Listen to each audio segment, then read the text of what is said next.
Hello and welcome to Wild Card Sports. I'm your host, Kraig Krause, and today on the dial, we're talking everything NFL. Here we go.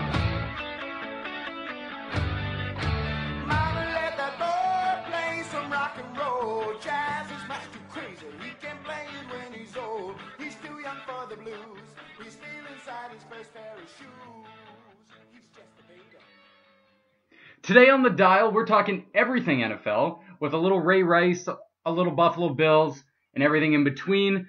I am joined by the King of Queens, the son of the Big Apple, James Taylor. James, how you doing, buddy? Doing well. Doing great. Thanks for having me on. So it took you. How long did it take you to get here again? You said you were walking around the neighborhood for an hour trying to find the studio. Yeah, that's the issue of being in a different country. Was walking around the block for about an hour trying to find your house, going door to door. Bunch of very nice Canadians were willing to help me out, though. This guy joining me right now is a huge Giants fan, and being a Giants fan in today's day might not be the greatest thing in the world. It's a very painful thing. It's a very painful thing nowadays, man. Undefeated in the preseason, but we'll get to that. But first, we gotta get a little serious, and start talking about Ray Rice and the Baltimore Ravens. The last 24 hours hasn't been the greatest time for, I guess, ex-running back of the Baltimore Ravens, Ray Rice. He has been released by the Baltimore Ravens from a video that TMZ released of him knocking out his fiance in an elevator in Atlantic City last February. And watching the image is horrifying, and no man should ever put their hands on a woman. And Roger Goodell gave him a 2-game suspension in the summer, which was scrutinized by everyone. Literally every media outlet scrutinized Roger Goodell. And we're coming to a statement of the Baltimore Ravens just releasing him, getting rid of him. And what do you think is next for Ray Rice? I think he's at least going to sit 1 year. But today, Roger Goodell put out a statement. He said that I don't rule that out, but we would have to be fully confident he is addressing that issue. The issue being Ray Rice playing again and getting counseling for the domestic violence. Which also CBS went on to question him, saying that he should step down in light of only handing him out a 2-game suspension. He said, no, I'm used to the criticism. I'm used to that. Every day I have to earn my stripes. So it looks like Roger Goodell's sitting pretty firm that he's A, staying in, and B, that Ray Rice might have a chance later on to come back. Well, I was hearing on a radio show today when I was driving in to work today, and the only way Roger Goodell is going to step down is if the owners don't want him there. It all comes down to the owners. If they don't want Roger Goodell, he's gone, if they come together. And so far, it seems they do want Roger Goodell. The owner of the Kraft family of the Patriots, he has Roger Goodell's back in an interview that was released yesterday, I believe. So Roger Goodell might be staying around, and this is a lot of controversy. We all know that. And the domestic violence topic is a terrible topic, and I think every young man should be educated within the topic. But yeah, let's move on. That's a little bit of a gloom subject. Let's get into the New York Giants. The big men, the G-men. I am here with James Taylor, the biggest Giants fan. Man, what happened on Monday night? Monday night, our offensive line cannot block. They cannot block the run. They cannot block the pass. Our receivers can't catch the ball right now. And speaking of receivers, I have Victor Cruz saying today on his solution to fix the Giants offense. He said, quote, I think in order for us to be successful, there needs to be an increased number of targets in my direction, end quote. Now that is a big statement from a man who dropped 2 passes yesterday, and I believe only caught 2 balls himself. So Victor Cruz definitely has some input for someone who didn't contribute too much yesterday. Well, you think with Victor Cruz and the guy they drafted this year, Odell Beckham Jr. from LSU? Yes. LSU, injured. Been injured all preseason, all throughout training camp. Hasn't really done much, and we need playmakers. Jernigan had a decent game, but Ruben Randall was nowhere to be found. 1 catch for 2 yards from a former Brutal. second-round pick. We need more from that. That draft class has really turned out to hurt us. We have David Wilson that is no longer with the team, and then our second-round pick is Ruben Randall, and he had 1 catch yesterday for 2 yards. You can't be a successful team when you're not getting production out of early-round picks. Everyone's blaming this on Eli Manning, and coming from me, I'm a huge Eli Manning fan. I own his jersey. I've been a huge fan, and I'm not just a bandwagoner when he's in the Super Bowl playing Brady and the Patriots and Belichick. I'm actually a fan throughout the years. But it's not his fault. The O-line last night, he was sacked twice, and he just wasn't getting any help. He had 33 pass attempts, which is not a good sign. They do need some running game. The blocks aren't there. The blocks aren't there for the running game. And when the holes aren't there, the back is getting hit in the backfield, and it leads to either no gain or loss of yardage. And I'm not gonna give Eli all the blame, and I'm not gonna excuse him from all the blame. Because he made that second interception was a bad one. It was a bad decision. He floated the ball up in the air, and the safety was able to run under. Very easy interception for the safety. The first one you can't blame him for. Stuff like that happens all the time when the ball bounces off a guy's foot. What can you do about that? You can't do anything. But I can't excuse him from everything. He's a 2-time Super Bowl champion. He's a 2-time Super Bowl MVP, and he has to be able to overcome some of the other deficiencies on the Giants' offense. And he needs some help. Like with Victor Cruz coming out with a statement like that, he's probably getting double teamed because he is the premier receiver on the Giants. Before they had Hakeem Nicks, and they've had tight ends in the past that were catching passes. But man, oh man, Eli needs some help out there. Victor needs some help. I'll lay down some stats for you right now. Eli went 18 for 33, 163 yards, a touchdown, 2 interceptions, sacked twice, like I said before. But I want to bring up this stat. This is one thing I read today, and I think Stephen A. Smith said it on ESPN this morning on their show. Eli Manning has been a 3-time interception leader in the NFL, and out of those 4 of the 3 years, he's won 2 Super Bowls. That is incredible. If you like a guy throwing those many interceptions, leading his team to the playoffs, which is outstanding and not even imaginable, and then leading them to the Super Bowl and winning over the Patriots and Belichick's offense? Really? That's crazy to me. Yeah.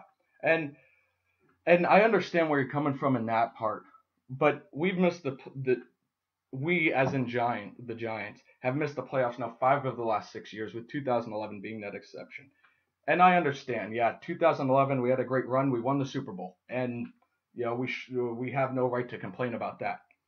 But there comes a time and point where when you miss the playoffs every year, you look at the New England, you look at all the Green Bay, you look at all these teams that are out there. They're making the playoffs every year. They're going to the championship games every year. Why can't the Giants find that consistency? Why is it once every couple of years we go on this big, crazy run, and then all of a sudden it's done? That I want to be able, I'm hoping we could find some consistency, and right now we've been consistently mediocre. Yeah. Well, James, I got a question for you. Okay, here we go. Does Eli Manning need some fire underneath his behind? Like we've seen with Mark Sanchez, with bringing in Tebow, and I'm bringing up the Tebow subject, and I don't want to, but you got to bring in maybe a guy like Tebow or Manziel, or a guy like Manziel, I should say, to maybe back, because in the 10 years Eli's been in the league, he's really had no backup that's really been pushing him other than Kurt Warner, I think, in his first year. But do you think that could be beneficial for Eli? I think Eli is a great self-motivator. I don't think it's lack of preparation for Eli. I think it's more just bad decision making and not having the weapons around him to be able to make the same plays. And it hasn't always been the number one guy or whatever. You have David Tyree and making the catch. You have Mario Manningham, 2 guys that haven't been marquee guys in the league other than those plays. But I wouldn't put a lot of it on Eli. It's a collective group of all of our big name guys. You have JPP going down yesterday. he went down for a little bit, but he was right back in there. But you need more production out of him. You look at him the last 2 years. He had 6.5 sacks last year. That's not going to cut it. This year he didn't do much yesterday. You didn't hear his name on run defense. You didn't hear his name on rushing the passer. And so again, it goes back to the big guys not performing. Eli's not doing his part. You got a guy like Victor Cruz, who was just named a captain yesterday, who's now calling out Eli, which is not something a newly appointed captain nonetheless, should be doing. And you got second round guy Ruben Randall. So you got all these guys. The offensive line was retooled, and it looks worse than it did last year. And I personally didn't think that was possible. Yeah. And so we paid a guy like Dominic Rodgers-Cromartie to come in, be a shutdown corner, paying him over $7 million a year. Woo! And I think it was like the fifth play of the game, he gets torched by Calvin Johnson. So we're paying a guy over $7 million a year and I understand Calvin Johnson is going to get his, but the fifth play of the game, fifth or sixth play of the game, I mean, come on, you put up a little bit more of a fight than that. Definitely, and the Giants added Beeson in the offseason. Yeah. He's made a couple Pro Bowls with Carolina, hasn't he? Oh yeah. Beeson is great for us though. Beeson, our linebacking core is about as good as it's looked in a while between Beeson and you have Jaquan Williams. But even Beeson had a pretty good game yesterday, but Jaquan Williams struggled in coverage yesterday, which he doesn't usually do. And I understand Detroit is a very hard team to cover for a linebacker. They have great receiving tight ends, great receiving backs out of the backfield. So they're, it's extremely hard to cover them. But again, in a game like that, it's week one. You want to start out of the gate fast. You just got to expect more out of these guys. Yeah, exactly. Oh, my voice just cracked. That was a little girly on my part, but sound like a 6-year-old girl. Oh, that's all good. I'll get back into this. Okay, so the New York Giants playing the Detroit Lions. The score is 35-14 for Detroit. If I didn't mention that already.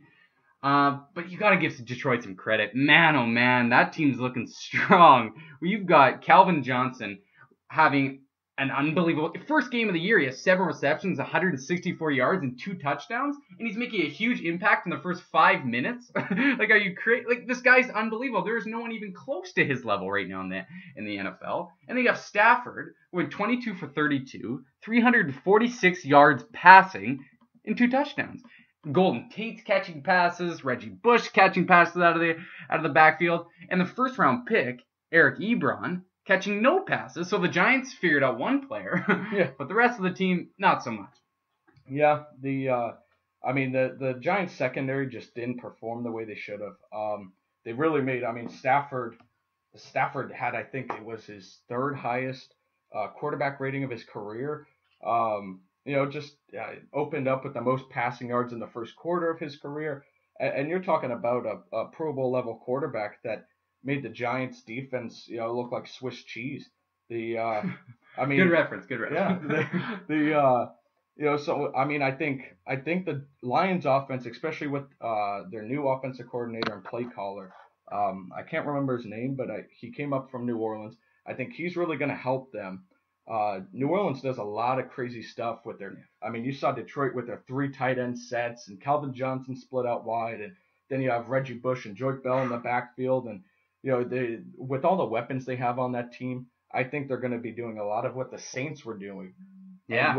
And with those weapons, I actually think the Lions' weapons are more dangerous than the Saints' weapons. When you consider Calvin Johnson, you have Golden Tate, you have those 3 tight ends, you have the backs in the backfield. This offense should be, I'd say, a top 2 or top 3 offense in the league, hands down. And if they do that, I very well think they might make it into the postseason.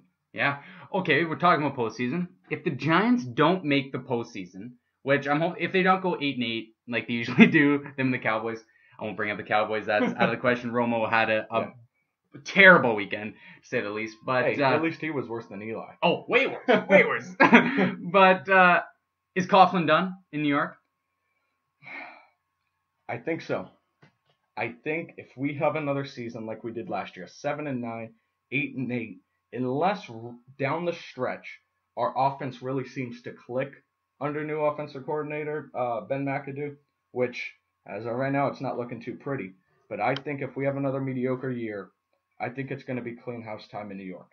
I hate to say it as a Giants fan, I do, but I I think it's going to be clean house time. I think Jerry Reese, like I said, if we have another dumper of a season, I think Jerry Reese will be gone. Okay. I think Tom Coughlin will be gone.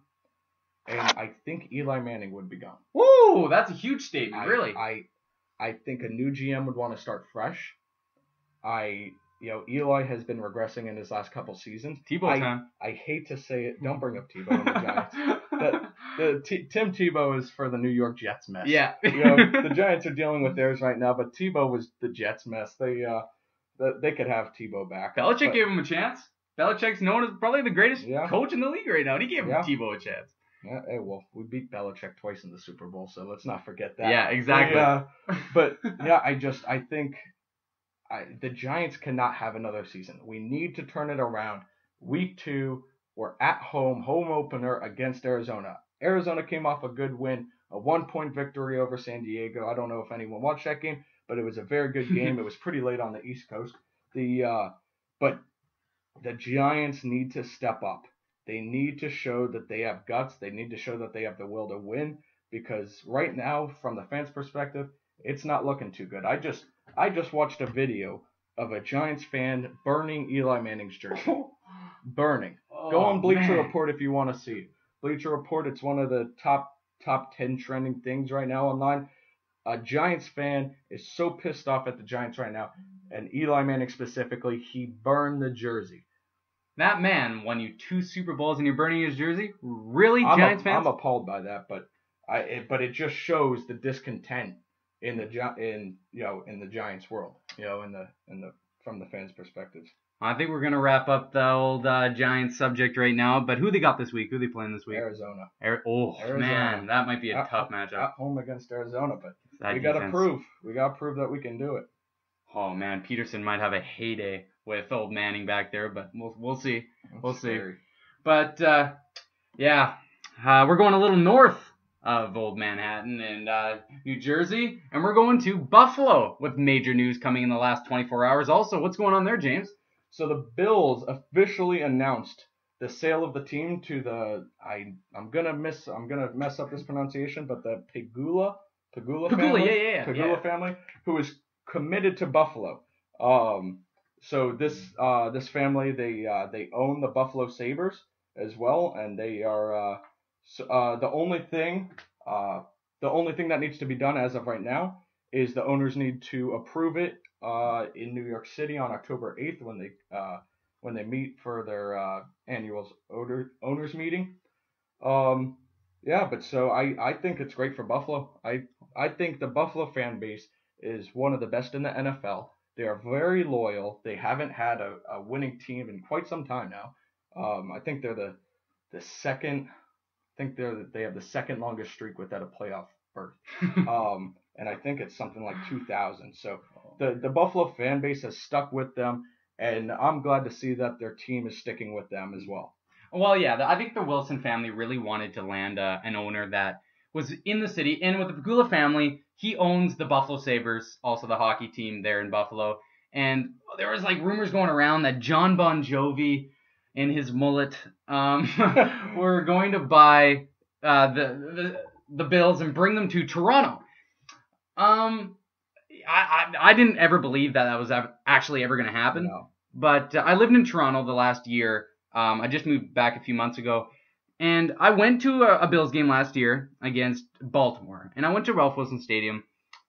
And I was on the bus and we're pulling in. And I'm like, where are we? Where are they taking me? It's in the middle of a suburban neighborhood. There's like these little houses and picket fences and like people walking their dogs. And I'm like, where am I? And I pull up to the stadium and boom, there's a massive cement stadium. It has no character to it, right? You go down the I-5 and you see Quest Field. I think what's it called now? CenturyLink. CenturyLink, yeah. And you see these beautiful stadiums, and then you see Ralph Wilson Stadium, and you're like, really? This is an NFL stadium, and it makes sense. John Bon Jovi buys a team, brings them to Toronto. They build a new stadium in Toronto.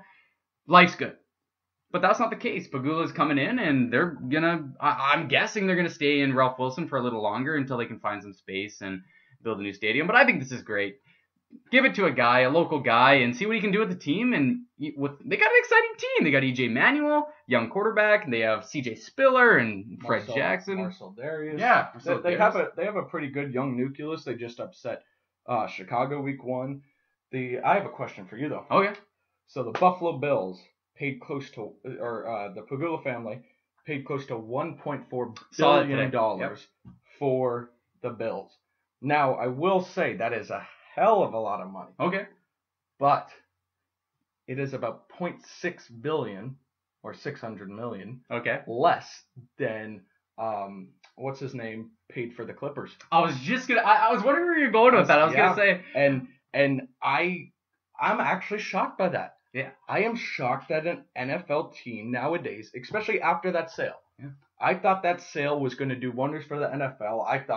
I didn't think that there was going to be an NFL team that was worth less than $2 billion after that. Yeah.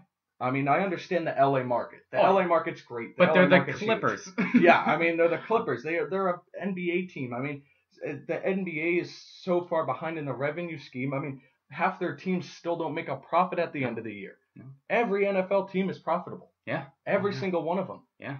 I mean, I couldn't believe that the 1.4 billion price was as low as it was considering what the Clippers went for. Yeah. I love Ballmer, the guy who just bought the former CEO of Microsoft. I love him. He's an absolute nutbar. Absolute nutbar. He's got all the money in the world. Threw $2 billion. Sorry, not $2 million. I wish it was $2 million. $2 billion at the Clippers, and they're his now. Sterling sold them. Gone. And now they're out of Sterling's hands, and everyone in the NBA is happy, which is great. That's awesome for the NBA culture and everyone across who's a basketball fan. But yeah, could you imagine how much the New England Patriots would be worth, or even the Seattle Seahawks, or the Dallas Cowboys? Exactly. I think the Forbes article just came out not too long ago. I think the Cowboys were the highest valued NFL franchise. Okay. With the Redskins actually dropped. Really? No, the Redskins were, I believe it was a year ago. I'll try to get that article. But the Redskins dropped, I think, about 6 places in this year, just from all the name controversy. Oh yeah, that's brutal. How do you feel about that? Because you lived in Washington D.C. I right? did. I just moved up here from D.C. The D.C. fans feel strongly about the name Redskins. Yeah. I personally, I mean, to me, it doesn't make a difference if they change the name or not. I see them as a team that the Giants should beat twice a year. Doesn't always happen that way, but it should. But if it's gonna bug people and it's gonna create a controversy, there are plenty of other names out there. You're in Washington D.C. There's millions of names you can choose from. And the way I think of it, and this argument was presented to me, and I want to preface my statement by saying I mean no racial intention by this whatsoever. Yeah. But it's the same thing for Indians as it would be for African Americans. Oh yeah. If we called a team the Blackskins, or if for Asians if we called a team the Yellowskins, because and Redskins fans and Redskins supporters alike, supporters of the name, always bring up, there's the Cleveland Indians and there's the Chicago Blackhawks. Yeah, Chicago Blackhawks, Atlanta Braves. Yeah. But it's not the same. No. Those the Braves, you're describing what they are because they were brave warriors. But the Redskins, you're describing a physical attribute that they have.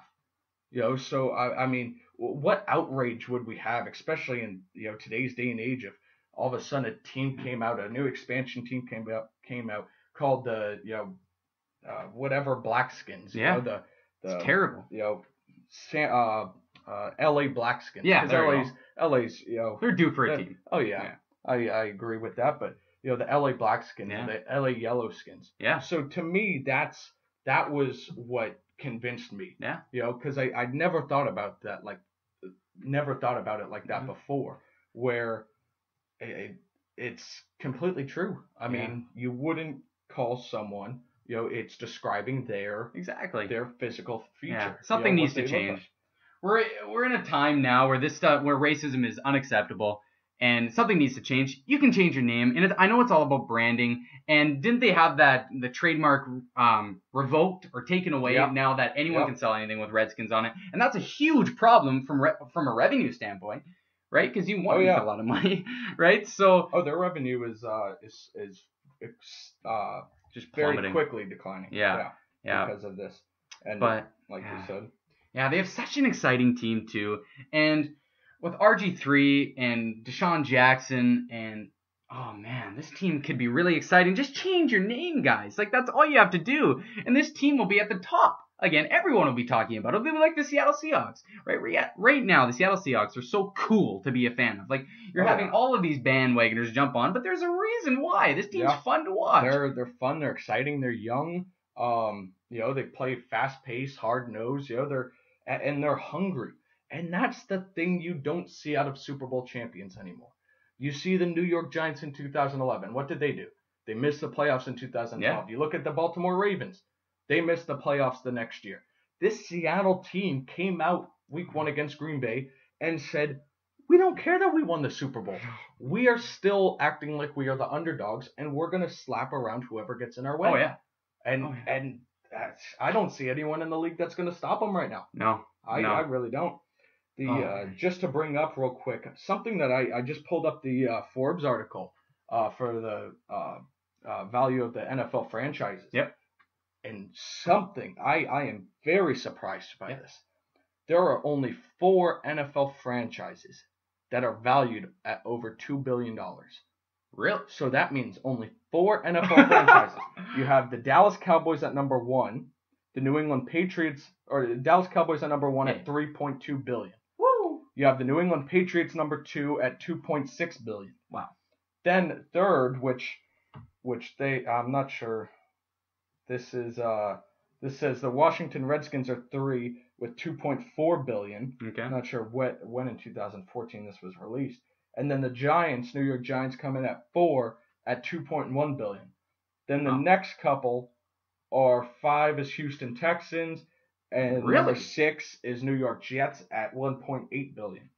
Wow, that's Houston. That's surprising. I wouldn't even think they would be in the top 10. Yeah, Houston's a big market. Houston's I think the 5th most populated city in the U.S. Really? Have you been to Houston? No, I have not. No, I haven't. I've never even been to the state of Texas before, but I wanted to go to Austin this year. That was one place I wanted to go. Check out the Longhorns and see what they're doing down there, but never got a chance. Well, I shouldn't say I haven't had a chance. I might still go in the next couple months, but that is crazy. Yeah, that's only 4 NFL franchises. I don't know if Steve Ballmer just overpaid. I think he did. Or, I think he really just wanted to end that whole scandal because, and it's crazy that, I can't think of his name right now. Who are you thinking of? The former owner.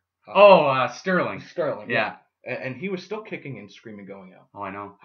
That baffles me. Oh, he's coming back. He'll try to get back into this, and he won't. People are done with him. Everyone's done with him. No, but he's a blatant racist. And Stephen A. Smith said it the best. He said, because with the new thing about the Hawks owner. Yeah. Stephen A. Smith said that there's a very distinct difference. The Hawks owner was simply stating that he wants, a different demographic at it, his games. For the season ticket holders. Yeah. Which he said was more an ignorant business. Yeah. Whereas in Sterling was a racist. Yeah. He called out his fiance or his mistress. It was weird. It was like a fling with her name's V Striviani or Striviano or something like that. She wears like these big like visors over her face. I don't know what's going on in her head. She's also a little bit Looney Tune too. But maybe they're a perfect match. But but called her out for hanging out with Magic Johnson of all people. Magic. I mean, what the hell has Magic done? I mean, Magic is a good guy. He's the nicest guy. He does great things in the community. He goes. He attends the Clippers games. When he was a former Laker, which I find pretty cool that he's able to still attend the Clippers games as well. And he's great on TNT I think he is. Yeah, TNT. TNT. Well, he's the Dodgers owner. He's always out there in the community in LA. And coming from me, LA is my favorite city in the world. I've been there. I don't even know. I can't even count on my hands and toes. But it is a fantastic city. It's just got a different vibe to it. And with Magic Johnson at the epicenter of this community in Los Angeles, it's great. And then when you hear like remarks like this, like, really? You're picking on Magic Johnson? Like, the guy is an absolute legend. He's an icon in the area. It's a wrong guy to pick on Donald Sterling. Wrong guy. But back to the NFL. I just got a notification. This whole drug thing going on in the NFL right now with like Gordon and a bunch of other players. They might be coming back a lot sooner than people think. Yeah, and I personally agree with it. I don't think NFL players should be smoking weed or doing those drugs at all. No. But the consequence for that should not be higher than domestic violence or steroids or stuff like that. I mean, there's so many worse things DUIs or stuff like that. I mean, there's so many things that have a higher. This is affecting themselves, right? Yeah. It's affecting themselves. They're not affecting others by doing this. Well, from the outside world that we see, they're not affecting anyone else. But really, like, wow, that's a long suspension. If you think about it this way, Josh Gordon got the same suspension length, as Dante Stallworth, and I think it was back in 2008 when Dante Stallworth got a DUI vehicular manslaughter charge against him and got convicted. Crazy. Spent a year in jail. They both are going to serve the same suspension time. Yeah. To me, that is absurd. Oh, it's absurd. One man took another man's life. Yeah. And another, or you look at Michael Vick. Yeah. Even. And I believe Michael Vick should be in the league right now, and I believe in second chances, but for smoking weed or for having an organized dogfighting, you get a similar suspension. Yeah. To me, that it shouldn't be that way. I hear you. It shouldn't be that way, and it's absurd that it is now, and I'm glad that they're looking at changing it because it's something that needed to be changed. And the Browns need him, man. The Browns need Gordon in that lineup. We've seen over the weekend they couldn't find a receiver they need that number one guy. And last year, Josh Gordon leading the league in receiving yards. And that was with missing 2 games as well. Yeah. He led the league in receiving with missing 2 games, and that was with Brian Hoyer for 3 games. He had, and then it was a multitude. I think Jason Campbell was in there. Jason Campbell. I mean, that dude hasn't been relevant since 2006. Yeah. He plays on every team. Yeah. There was just a multitude of quarterbacks throwing him the ball, and he still led the league in receiving. Yeah. So the guy has talent. Yeah. Which is why I don't understand he would want to mess with any of that and smoke weed and whatnot. But Again, even though he did, I don't think a full year suspension is warranted whatsoever. Yeah, he did have a DUI in the summer, which that is unacceptable. Yeah. But I think that's a 4-game suspension in the NFL. If he gets 4 games, good, right? He deserves 4 games. Yeah. Does he deserve a year suspension? No. And I think that suspension will come to an end, or it will get will be smaller in the next couple days. But could you imagine, if Manziel's on the bench for the entire year and Hoyer stays in? They won't make the playoffs, obviously. No. But next year, maybe Manziel gets the reins of that team. Gordon's back. You got that tight end Cameron. Who else do they have? Hawkins on that team that they gave a lot of money to. Yep. Terrence West, a university from Towson. Man, this team could be exciting in the next couple of years. You know what? And I said during the draft, I was a huge fan of Johnny Manziel. Oh yeah, me too. I think the guy's a winner. He can play. And when the Browns passed him up twice, I believe it was twice, yeah. I said they were making huge mistakes. Yeah. And they went back and they got him. Yeah. And now they need to do right by that. Yeah. Brian Hoyer is going to be a good quarterback. He's a serviceable starter. Yeah. You know what? He's playing better than Eli Manning right now, so I'll give him that much. Yeah. You know what? Maybe we'll trade for Hoyer. I don't know. Yeah, you never know. But Johnny Manziel is the difference maker. Yeah. He is a playmaker. And if he can, and I said, as soon as he was drafted by Cleveland, I said, give him 2 years, and Cleveland will be making noise in the playoffs. Yeah. Because I think he is that good. He is that much of a playmaker where you give him weapons. If Josh Gordon could, and again, that's with Josh Gordon coming back from suspension and playing sometime this year, and then coming back fully next year. But you got Josh Gordon, you got Jordan Cameron, you got a solid offensive line, you got You could bring in another receiver next off season, or possibly before the trade deadline this year, even depending on where they're at. I mean, they came back and that defense is good, man. I mean, they played Pittsburgh well. They started out rough, but then they got going after halftime, and they made it a close game. I mean, I was sweating. I had Pittsburgh in a suicide pool. Yeah. So I was. They made me sweat a bit. So I think if you put Johnny Manziel in there, I think Cleveland could do some good things within the next 2 years. Definitely. Especially with, I mean, Cincinnati doesn't. Cincinnati's all right. Yeah. They're a team that will probably win the division this year.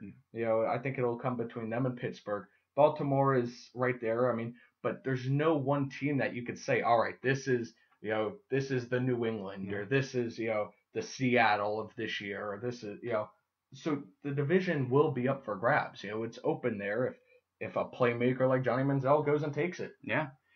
Well, this was fun. This was a lot of fun. We're at about 36 minutes right now, and I think we're going to wrap it up for our first show. I was joined by James Taylor today. Like I said, the King of Queens, the son of the Big Apple. I don't know. What kind of nickname do you want? Oh, that sounds pretty good to me. Sounds pretty good. I had some meetings this morning, and I was sitting there, and I'm like, and I should have been paying attention, which, maybe I shouldn't be saying this out loud, but I was like, what is a nickname for James? And I'm thinking, like, he's from Queens. Okay, so King of Queens. Great show that ran in the early 2000s to about the mid 2000s. I don't even know. What about 10 seasons? And then I'm like, son of the Big Apple. I think that's original. If it's not, tweet me at Kraig Krause if that's not an original one. But I think son of the Big Apple is pretty original. Yeah. I like it. I mean, my head is getting pretty big now, man. I'm not gonna be able to walk out the door with this ego now. Oh, man, yeah, no kidding. Okay. Well, this is Wild Card Sports, and I'm your host, Kraig Krause. If you have any questions or any feedback, tweet me at Krause Kraig. And James, do you have Twitter? I do not. You do not? We got to get you on Twitter, man. I try to stay off social media. I get into too much trouble once the games start going. So when you were running around the neighborhood today for over an hour trying to find find the studios, Twitter would have been nice. Yeah, Twitter would have been great. But cool. So this is Wild Card Sports. I'm Kraig Krause, joined by James Taylor. See you guys very soon.